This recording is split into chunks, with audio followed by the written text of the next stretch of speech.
before beginning an installation, the first thing you need to do is check the real estate on the roof of your motorhome to ensure that you've got enough room for the panels that you're wanting to attach. It's also advisable to find an area where you can get the panels as flat as possible. Once you've found your position, you'll be needing to attach the panels. The panels come with roof brackets. So first off, you attach the brackets to the panel, and then be sure that the top of your roof is really clean. I give the surface a light sand and then just give it a wipe off with a towel or a cloth to ensure that the surface is very clean. Once I've done this, you then apply a silicone adhesive. I use a mixture of silicone and adhesive because it gives obviously a much wider area that is attached to the roof from the foot of the bracket. Be generous with the silicone adhesive because this will seal between the foot of the bracket and it will seal around the underneath of the TEC screws where they've created the hole in the roof. Once this is done, you can then take your TEC screws and they will self-tap and drill through the roof. The one thing to be careful about is that you don't over drill or over tighten your TEC screws, otherwise they won't grip and hold. The idea is just so they're firmly in place but not over tight, and this will hold your panels better to the roof.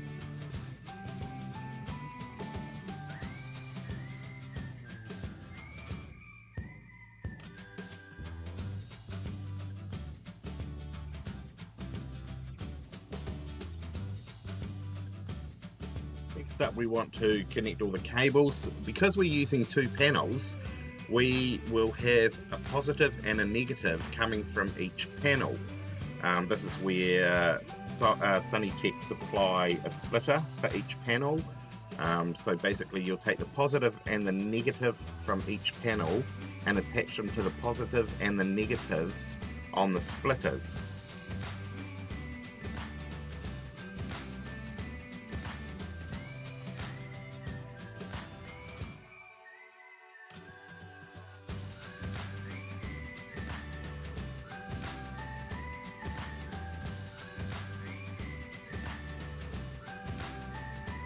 Which will then be connected into the two main cables, your positive and negative cable, that will be running down to your controller and the batteries.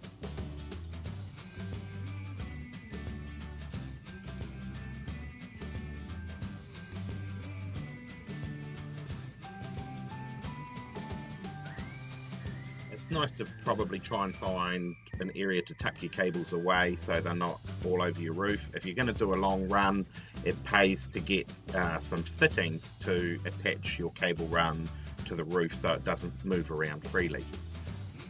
However, in this case, I'm just going to tuck them nicely under the panels because we're not doing a long cable run. You will need to find a run for your cables down to your batteries. In this case, I've just gone down through the cavity behind the fridge.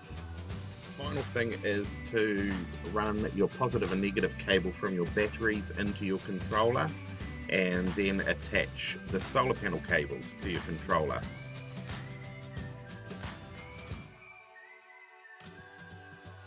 You will see a positive and a negative on the controller for both the batteries and the solar panel.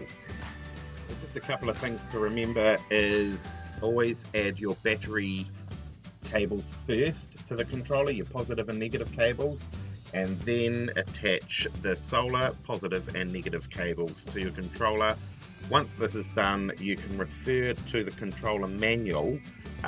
You need to make a selection of what type of batteries you have, whether you have gel sealed batteries, whether you have flooded wet cell batteries or whatever, and once you have selected this, your controller will then begin to work out the most effective way to run your panels.